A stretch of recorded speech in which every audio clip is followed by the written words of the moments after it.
ठीक है। प्यारे बच्चों नमस्कार, आपका स्वागत है हमारे YouTube चैनल जय क्लासेस पर। आज हम आपके लिए, कल मैंने आपको सिंधु सभ्यता या हड़प्पा सभ्यता करा दी थी। आज हम उससे आगे का टॉपिक चल रहे और आज का टॉपिक है वैदिक काल।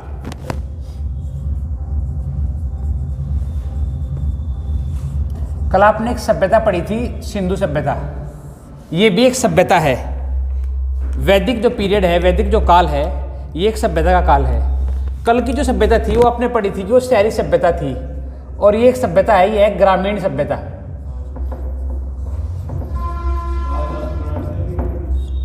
ठीक है, ये एक सभ्यता है जो ग्राम सभ्यता है। कल वाली सभ्यता में यानी सिंधु सभ्यता में सारे के सारे शहर थे और इस सभ्यता में सारे के सारे गांव थे। जब 1750 ईस्वी पूर्व सिंधु सभ्यता बाढ़ या किसी अन्य प्राकृतिक आपदा के कारण समाप्त होगी, तब इतिहास के कई स्रोत ये कहते हैं कि मध्य एशिया से एक छोरी कहती है, वो कहती है कि मध्य एशिया से कुछ लोग आए जो विशेषतर पशुपालन करते थे और पशुओं के चारागाह की तलाश में वो इस तरफ आ गए और आकर वो सिंध प्रांत में जम गए। ठीक है, जो सबसे फेमस स्टोरी है मैक्स मुलर की। मैक्स मुलर कहता है इनके बारे में 3 प्रमुख सिद्धांत है। एक सिद्धांत आया मैक्स मुलर। मैक्स मुलर ने इन लोगों को, इन्हें संज्ञा दी गई आर्य की, इन्हें आर्य कहा गया। और मैक्स मुलर ने कहा कि आर्य जो है मध्य एशिया से आए, मध्य एशिया स्पेशली ईरान, वहां से आए हुए माना गया। ठीक है, दूसरी थ्योरी हमारी है जो हमारे यहाँ आर्य समाज के प्रवर्तक माने जाते हैं, स्वामी दयानंद। ठीक है, स्वामी दयानंद ने कहा, दयानंद ने इनको बताया कहाँ के, तिब्बत के। इनको कहा कि तिब्बत से आए हुए लोग हैं। ठीक है, और उसके अलावा बाल गंगाधर तिलक ने बोला, बाल गंगाधर तिलक, उन्होंने इन्हें ध्रुवों से आए हुए कहा। ये 3 थ्योरी इन लोगों के विषय में कही गई, आर्यों के विषय में। ठीक है, तो इस सभ्यता के जो लोग वासी थे, इस सभ्यता के जो रहने वाले थे, उन्हें आर्य कहा गया। और ये आर्य इन 3 सिद्धांतों के अनुसार, 3 थ्योरी के अनुसार 3 अलग अलग क्षेत्रों से माने गए। अगर देखा जाए तो 2 क्षेत्र तो मैक्स मुलर की जो थ्योरी है मध्य एशिया की, ये सबसे फेमस मानी जाती है। उसके अलावा स्वामी दयानंद का भी तिब्बत क्षेत्र से माने जाते हैं। और बाल गंगाधर तिलक ने कहा कि ध्रुव से आए हुए लोग थे। तो इस सभ्यता के जो लोग थे उन्हें आर्य कहा गया। और आर्य शब्द का अर्थ होता है, इसका अर्थ होता है श्रेष्ठ। मैंने बताया कि ये लोग ग्रामीण सभ्यता के थे, इन स्थानों से आए हुए माना गया और सबसे पहले आकर भारत में सिंध प्रांत में बसे। ठीक है, सिंध प्रांत के साथ साथ फिर ये सिंध प्रांत का मतलब पाकिस्तान का सिंध प्रांत। तो सिंध प्रांत के पश्चात ये फैले भारत की तरफ, तो वहां से अफगानिस्तान, भारत का क्षेत्र कौन सा, पंजाब और उत्तर प्रदेश, हरियाणा। ठीक है, और उसके अलावा पंजाब, उत्तर प्रदेश, हरियाणा।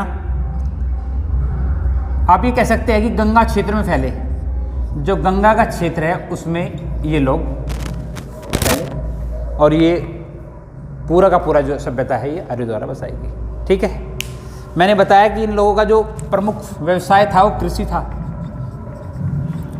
और इस सभ्यता में परिवार का प्रमुख, आप इससे पहले वाली सभ्यता में पढ़ चुके हैं, परिवार का प्रमुख कौन था। अब परिवार का प्रमुख जो हो गया पिता हो गया। ठीक है, इन्होंने सर्वप्रथम इस वैदिक सभ्यता के 2 हिस्से करे गए। ठीक है, और उस वैदिक सभ्यता के 2 हिस्सों के आधार पर हम इसे पढ़ेंगे अब। ठीक है, इसे मिटा दूं यहां तक के मैटर को। बिल्कुल बिल्कुल बिल्कुल बिल्कुल, सब जितने भी लोग यहाँ वास करते हैं, आपकी जानकारी के लिए बता दूं कि पश्चिम उत्तर प्रदेश में जितने भी लोग वास करते हैं, ये कोई मैटर नहीं करता कि वो लोग किस जाति के हैं फिलहाल, चाहे वो हिंदू हो, चाहे मुस्लिम हो, चाहे नाई, धोबी, तेली, तमोली, सबके सब आर्य है, इस क्षेत्र में वास करने वाले, पंजाब में, हरियाणा में वास करने वाले। बाद में बाहर के लोग आते रहे, सभ्यता परिवर्तित रही, स्थिति के अनुसार वे अपना धर्म परिवर्तित करते रहे, क्योंकि वैदिक या फिर आर्य जो है ये अन्य धर्मों की तुलना में पुराना है। तो इसका मतलब है कि इस क्षेत्र में वास करने वाले सभी लोग पहले आर्य थे। ठीक है, तो इसके दो हिस्से करेंगे बच्चों टाइम पीरियड के आधार पर। ये जो वैदिक सभ्यता थी, अगर टाइम पीरियड के आधार पर आप इसे लेकर चले तो ये 1500 ईस्वी पूर्व से 600 ईस्वी पूर्व तक का काल है। ये सभ्यता तब तक रही। ठीक है, इसके दो हिस्से किए गए, एक किया गया ऋग्वैदिक काल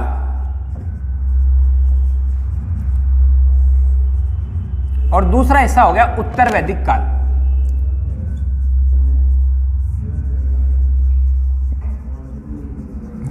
इन दोनों भागों को काफी अंतर है, इन दोनों में होने वाली क्रियाएं, इनकी जीवन शैली में काफी परिवर्तन हुआ। ये जो ऋग्वैदिक काल है ये 1500 से 1000 ईस्वी पूर्व का काल है और ये जो काल है ये 1000 ईस्वी पूर्व से 600 ईस्वी पूर्व का काल है। ठीक है, समझ में आई बात? तो इन दोनों आधार पर हम इसे अलग अलग विभाजित करेंगे। ऋग्वैदिक काल का मतलब है कि इस काल में, इस काल की प्रसिद्ध पुस्तक जो इस काल की सही से व्याख्या करती है, और भारत के सबसे प्राचीन ग्रंथों में से एक ऋग्वेद आई।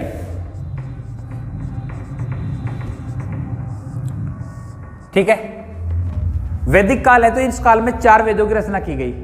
ऋग्वेद, उसके पश्चात यजुर्वेद, उसके बाद सामवेद और सबसे अंत में अथर्ववेद। ठीक है, तो इस प्रकार से ऋग्वेद, फिर यजुर्वेद,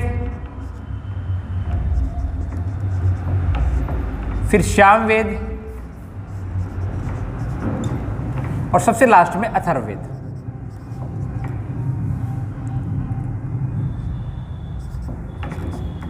ये 4 है। स्टार्टिंग के जो 3 है आपसे पूछेगा, इन्हें त्रयी कहा जाता है, इन 3 वेदों को। ठीक है, सबसे प्राचीन वेद जो है वो ऋग्वेद है और सबसे बाद में आने वाला है इसको कहते हैं सबसे नवीन वेद। ठीक है, इन वेदों के आधार पर इन काल की व्याख्या को आप समझ सकते हैं।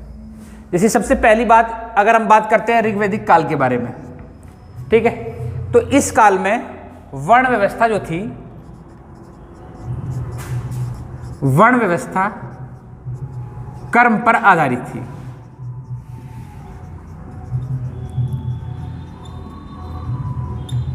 इसका तात्पर्य यह है कि जो जैसा काम करेगा वो वैसा ही वर्ण धारण कर लेगा। अगर इस काल में कोई व्यक्ति, एक ही घर में 4 वर्ण हो सकते हैं, दैट्स मीन्स कि अगर वर्ण व्यवस्था आप देखेंगे तो ये ऋग्वेद के 10वें मंडल में वर्ण व्यवस्था का जिक्र किया गया है। ध्यान रखें, ऋग्वेद के 10वें मंडल में वर्ण व्यवस्था का जिक्र किया गया है। वहां से कहा गया है कि 4 वर्ण थे और ये 4 वर्ण किस प्रकार है? प्रथम ब्राह्मण, दूसरा अक्षत्रिय, तीसरा शूद्र और चौथा वैश्य। ठीक है, शतपथ ब्राह्मण के बारे में क्या बोलता है? शतपथ ब्राह्मण कहता है कि ये ब्रह्मा के मुख से पैदा हुआ है, ये ब्रह्मा की भुजाओं से, ये ब्रह्मा के पैरों से, ठीक है, तलवे कह सकते हैं पैरों से, और ये ब्रह्मा की जंघा से पैदा हुए हैं। इनके बारे में शतपथ ब्राह्मण में व्याख्या की गई है। तो इस अंतर को मैं आपको बताना चाहता हूं कि जब तक हम ऋग्वैदिक काल में थे तो ये 4 वर्ण एक ही घर में 4 अलग अलग व्यक्ति हो सकते थे। यहां कहा गया है कि ये व्यवस्था कर्म आधारित थी। अगर कोई व्यक्ति वेद पढ़ने और पढ़ाने का काम कर रहा है, वेदों की व्याख्यान कर रहा है, तो वो ब्राह्मण हो जाएगा। अगर कोई व्यक्ति सुरक्षा के लिए सेना में भर्ती हो गया है, ठीक है, तो वो क्षत्रिय का काम करेगा। यदि कोई व्यक्ति खेती बाड़ी का काम कर रहा है तो वो शूद्र में चला जाएगा। ठीक है, और जो व्यक्ति व्यापार संबंधित कार्य कर रहा है वो वैश्य में चला जाएगा। ठीक है, तो इस प्रकार से हो सकता है कि कोई व्यक्ति स्वयं कार्य से ब्राह्मण हो, वो वेदों का पठन और पाठन करता हो, और उसके 2 बच्चों में से एक बच्चा युद्ध लड़ रहा हो राज्य के लिए, तो वो बन जाएगा क्षत्रिय, और दूसरा बच्चा जो है खेती बाड़ी कर रहा हो तो वो बन जाएगा शूद्र। तो वैदिक काल में जो वर्ण व्यवस्था थी ये कर्म आधारित थी। लेकिन अगर इसी बात को आप उत्तर वैदिक काल में देखेंगे तो उत्तर वैदिक काल में वर्ण व्यवस्था जन्म आधारित थी।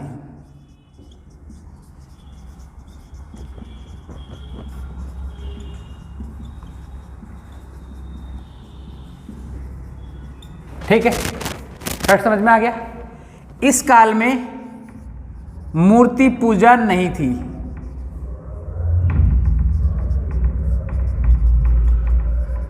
और उत्तर वैदिक काल में मूर्ति पूजा की शुरुआत हो गई थी बच्चों।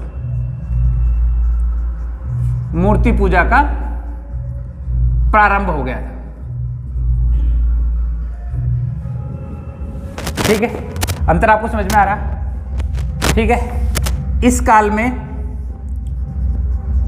कोई गोत्र व्यवस्था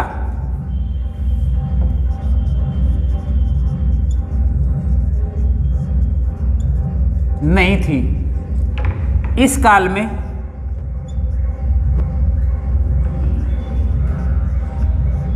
गोत्र व्यवस्था का जन्म हो गया था।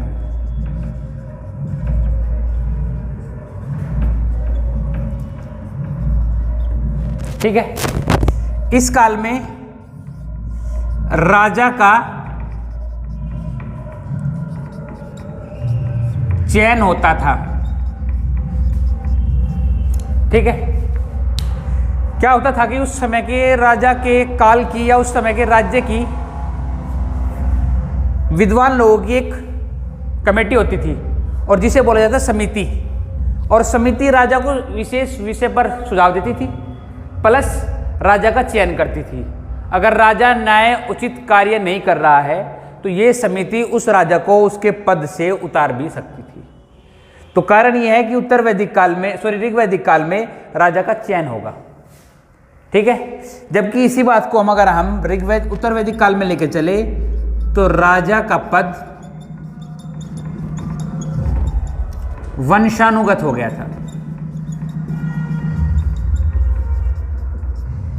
ठीक है, स्थिति क्या हुई कि इस काल में राजा, उसका पुत्र फिर राजा, उसका पुत्र फिर राजा, तो ये वंशानुगत हो गया था। यहाँ कोई ऐसा नहीं था, यहाँ अगर समिति किसी का चयन कर रही है तो उस व्यक्ति को राजा के तौर पर राजा माना जाएगा। ठीक है, तो ये बात सकते हैं कि यहाँ चयन की व्यवस्था जो थी लोकतांत्रिक थी, और यहाँ चयन की व्यवस्था जो थी वंशानुक्रम थी। ठीक, इस काल में स्त्रियों की स्थिति बहुत अच्छी थी। स्त्रियों की शिक्षा एवं स्थिति बहुत अच्छी थी। इसकी तुलना में अगर इस काल में हम बात करें तो स्त्रियों पर कुछ प्रतिबंध आ गए थे।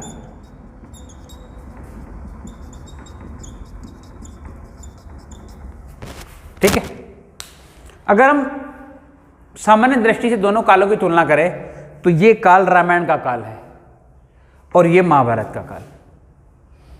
ठीक है, हमारी जो नॉलेज कहती है वो कहती है कि इसी काल में घटना हुई 950 ईस्वी पूर्व, जब महाभारत का युद्ध हुआ वो उत्तर वैदिक काल में हुआ। ठीक है, और क्या क्या इस काल में होता है सर? छठी बात, इस काल में सबसे पहले धातु कौन सी थी? तांबा थी ना, तांबा। जस्ते का बहुत कम जिक्र है, लेकिन इस काल में लोहा नहीं है। और जैसे ही ऋग वैदिक काल से उत्तर वैदिक काल में चलेंगे तो यहां श्याम अयस्क अथवा कृष्ण अयस्क अथवा लोहा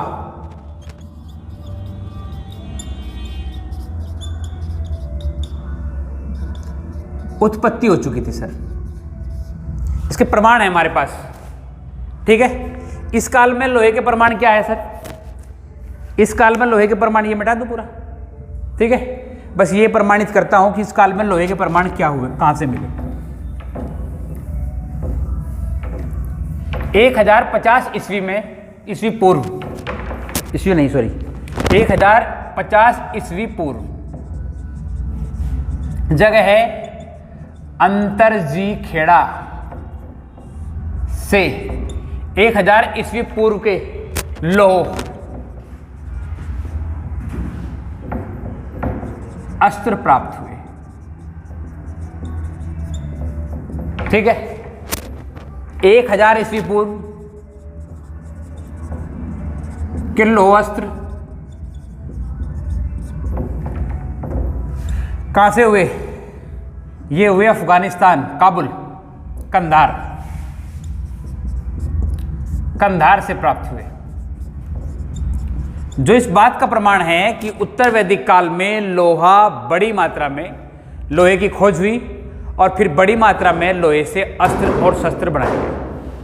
ठीक है, तो दोनों काल का आपको डिफरेंस मुझे लग रहा है समझ में आ गया होगा, यहां तक किसी को कोई डाउट नहीं है। अब मैं फिर सीधी सीधी ग्रंथों की ओर चलूंगा और अलग अलग वेद के विषय में आपको कुछ। जी पूछिए। हाँ जी, मैंने कहा उत्तर वैदिक काल में मूर्ति पूजा पर जोर हो गया था। सबसे पहले आप ये नहीं कह सकते, मैंने कहा मूर्ति बहुत पुरानी है। मूर्ति का ये प्रमाण कहना मुश्किल है कि मूर्ति सबसे पहले बुद्ध की शुरू हुई। ठीक है, उस मूर्ति का प्रमाण बहुत पुराना है, मैंने आपको बताया भी था, प्रमाण दिखाया भी है। पशुपति की मूर्ति बहुत पहले मिलती है, बुद्ध उसके कहीं बाद में आएगा, बहुत बाद में। ठीक है, तो ये नहीं, मैं बात कर रहा था आपसे अब वेदों के बारे में। अब वेद की बात कर लेते हैं। मैंने आपसे बताया सबसे प्राचीन वेद दो है। अगर हम बात करते हैं कि एक वेद की बात कर लेते हैं, ऋग्वेद, इसके बारे में सबसे प्राचीन वेद है, सबसे प्राचीन वेद है। एक बात और क्या होगी सर, इसमें 1028 सूक्त, सूक्त सीधा सीधा मतलब है मंत्र है।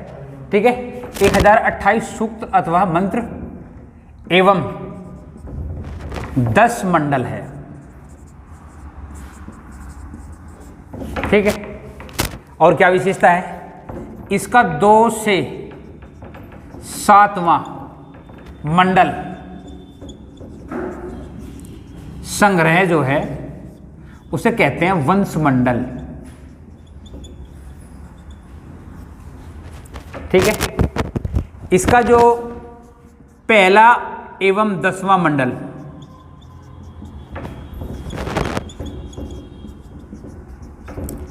सबसे अंत में जोड़ा गया है।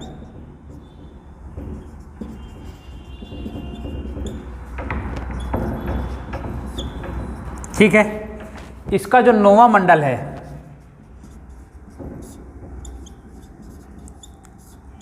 वो देवता सोम को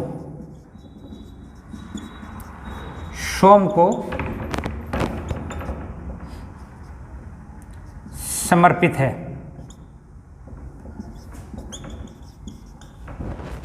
ठीक है, इसके तीसरे मंडल में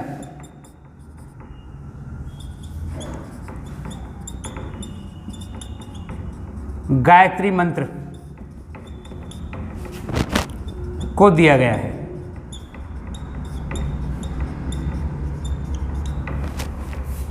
ठीक है, और इसी के अंदर 10 राज्य युद्ध का जिक्र किया गया है। ऋग्वेद के अंदर ही 10 राज्य युद्ध,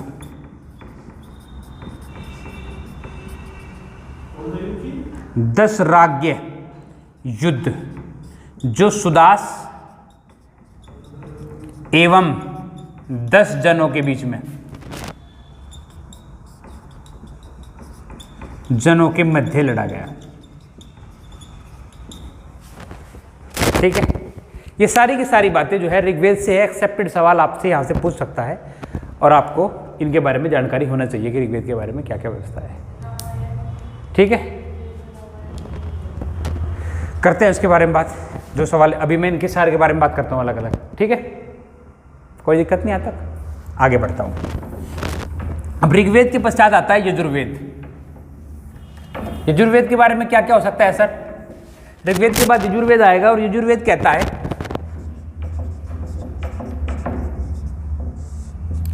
एक तो ये इसके बारे में ये बात है कि यह है कर्म कांड का वेद है। कर्मकांड एवं यज्ञ क्रियाएं इसी के अंदर दी है। नंबर 2 बहुत इंपॉर्टेंट और एक्सेप्टेड सवाल बनेगा, यह है गद्य एवं पद का वेद है। ये एकमात्र वेद है जो गद्य और पद दोनों प्रकार से इस वेद की रचना की गई है। ठीक है, क्लियर हो गया। इस वेद के अंदर क्योंकि कर्मकांड दिए गए हैं तो 16 संस्कार इसी वेद के अंदर दिए गए हैं। ठीक है, क्लियर हो गया। अब इसके पश्चात आता है श्याम वेद। श्याम वेद की विशेषता क्या है? यह संगीत का जनक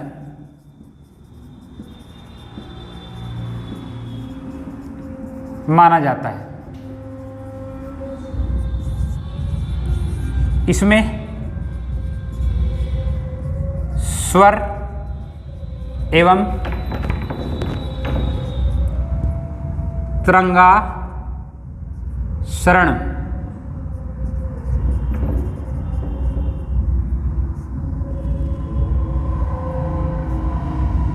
की व्याख्या की गई है।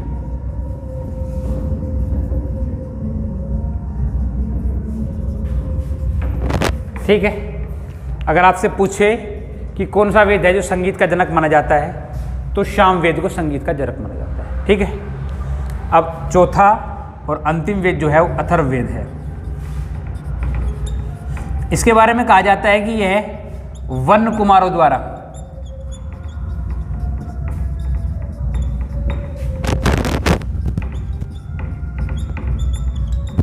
रचित है। और क्या विशेषता है इसकी? यह जादू टोना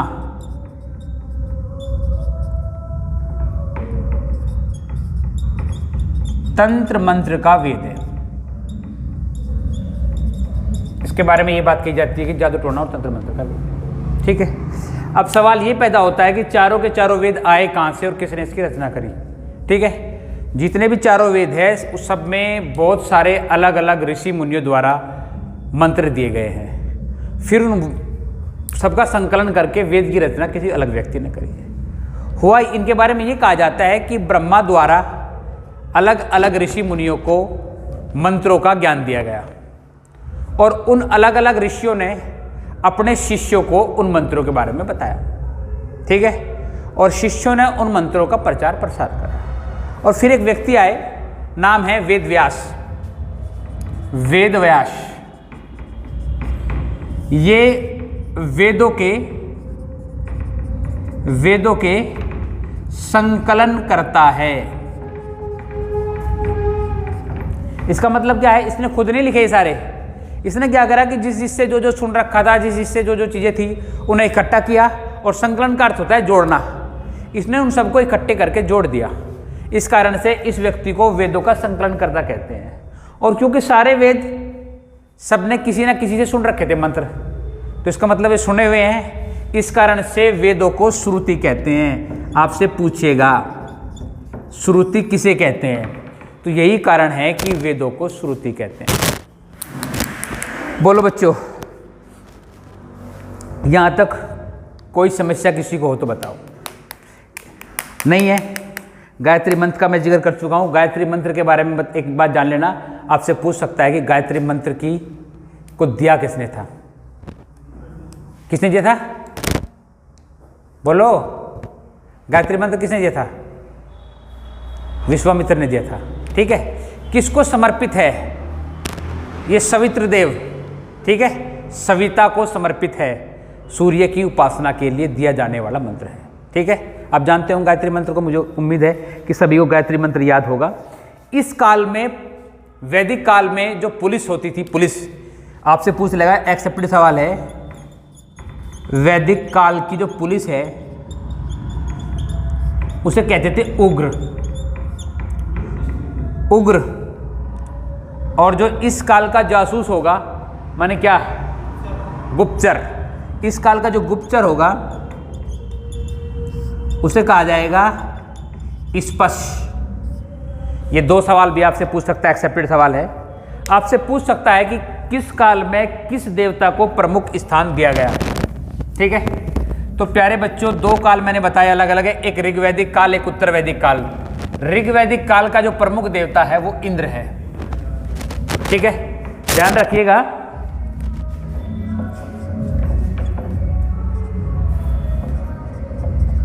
ऋग्वैदिक काल का जो प्रमुख देवता है वो है इंद्र।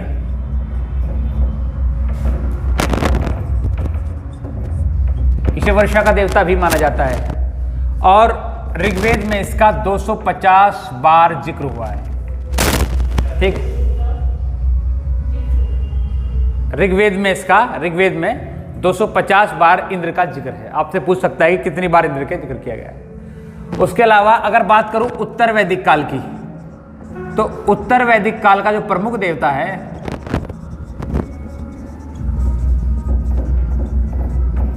वो है प्रजापति।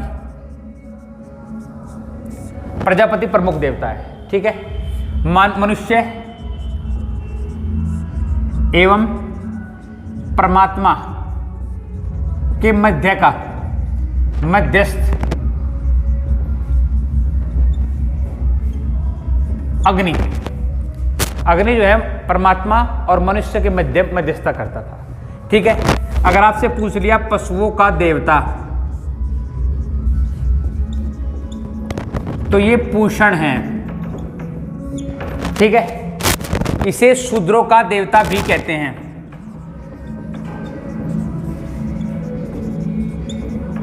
ये देवता संबंधी सवाल आपके सामने आ सकते हैं, आपसे पूछ सकता है। ठीक है, मैंने बताया था वैदिक काल में ही राजा का 2 अंग बनाई गई, एक बनती थी सभा और एक होती थी समिति। अभी मैंने आपको बताया कि समिति का कार्य है वो राजा का चयन भी करेगी और राजा के कार्यों का पर नियंत्रण भी करेगी और उनकी समीक्षा भी करेगी। राजा के निर्माण में ये 2 संस्थाएं थी। ये समिति जो थी ये विशेष व्यक्तियों की समिति थी। इसमें विशेष एवं निश्चित व्यक्ति इसमें रहते थे और ये आम जन सभा थी, आम जनों के लिए थी। इसका दायित्व था, समिति का दायित्व था कि राजा के कार्यों की समीक्षा करना, राजा पर नियंत्रण स्थापित करना, राजा का निर्वाचन करना और अगर राजा न्याय संगत कार्य नहीं कर रहा है तो उसे पदच्युत करना, उसे उसके पद से हटाना। ठीक है, यह कार्य था समिति का। सभा जो है आम जनों की सभा है। ये राजा के द्वारा निश्चित समय समय पर किए जाने वाले कार्य आम सभाओं में सम्मिलित होंगे लोग। यहां राजा सभी के लिए सामूहिक मनोरंजन की व्यवस्था भी कराता था। इसमें क्या होता था कि राजा सामूहिक कोई खेल प्रतियोगिता करा देता था, कोई घोड़ों की रथों की दौड़ प्रतियोगिता करा देता था समय समय पर। ठीक है, और राजा इस सभा को आहूत करता था किसी विशेष जानकारी के लिए, किसी विशेष प्रोग्राम के लिए। ठीक है, समझ में आ रहा? आगे बढ़ चलूं? ठीक है।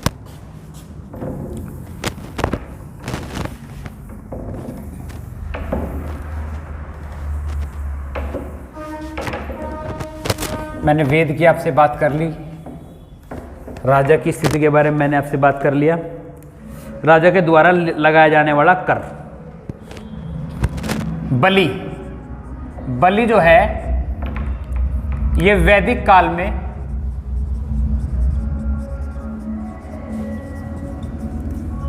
राजा द्वारा लगाया गया कर है।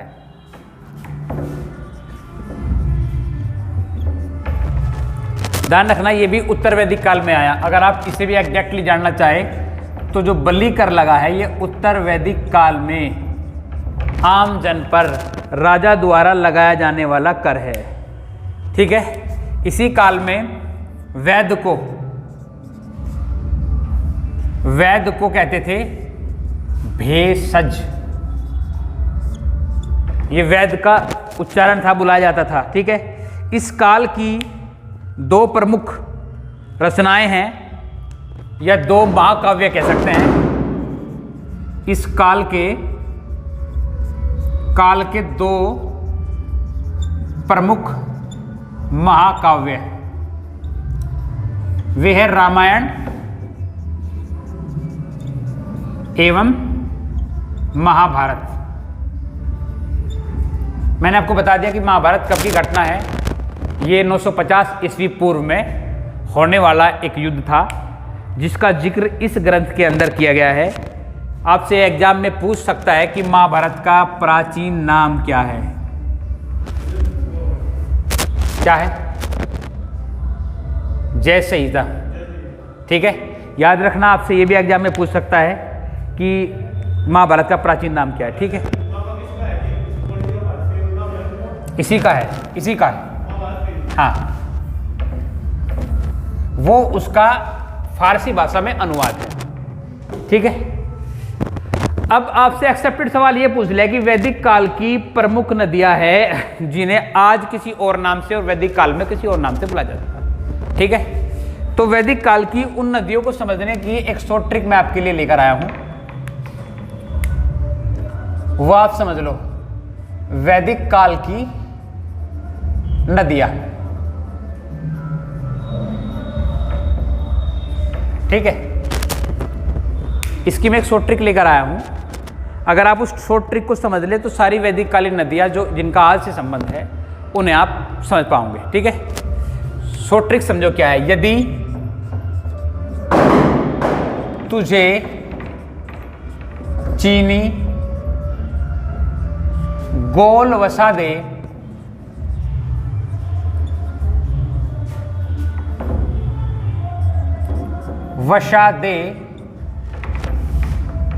तो रानी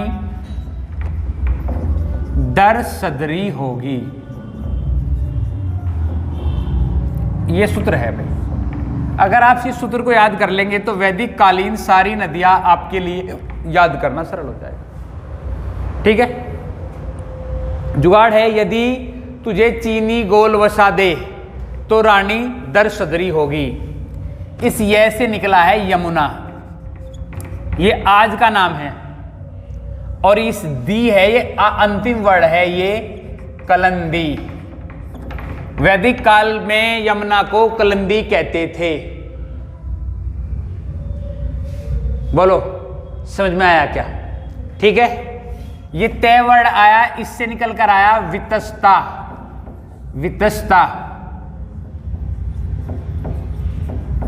और ये वितस्ता झ से आया झेलम। ठीक है, जो झेलम नदी है फिलहाल इसे वैदिक काल में वितस्ता बोलते थे। ठीक है, ची से आया चिनाब,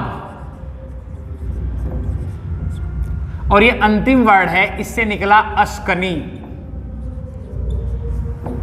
तो जो वर्तमान में चिनाब नदी है उसे वैदिक काल में अस्कनी कहते थे। ठीक है, इस गो से आया गोमती, और गोमती को वैदिक काल में इस लय से आया गोमल। गोमती को वैदिक काल में गोमल कहते थे। ठीक है, इस वै से आया व्यास नदी, और सा से आया विपाशा। व्यास नदी को वैदिक काल में विपाशा नदी बोलते थे। ठीक है, ये तो साइलेंट हो गया, दे साइलेंट हो गया, इनका कोई मतलब नहीं है। रा से आया रावी नदी, और इसको वैदिक काल में पुरुषणी नदी बोलते थे। ठीक है, दे से आया दृश्यदूती, और रे है घग्गर का अंतिम, तो घग्गर को बोलते थे दृश्यदूती। ठीक है, ये आया सतलुज, से सतलुज, और द्री आया तो सतुद्री होगी फिर से। बहुत मुश्किल होगा आपके लिए अगर आप डायरेक्ट याद करके जाते हैं, फिर एग्जाम से पहली रात आपने ठीक से नहीं देखा तो फिर आप भूल जाएंगे इसलिए। लेकिन अगर ये ट्रिक आपने याद कर ली तो एग्जाम में आपको आसानी से पता चल जाएगा कि वैदिक काल में किस नदी को कौन सी नदी कहते थे। बहुत सिंपल है, यदि तुझे चीनी गोल वसा दे तो रानी दर सदरी होगी। ये ट्रिक अगर आपने याद कर ली तो आज की किस नदी को वैदिक काल में कौन सी नदी बुलाते थे आपके लिए याद रखना बहुत आसान हो जाएगा।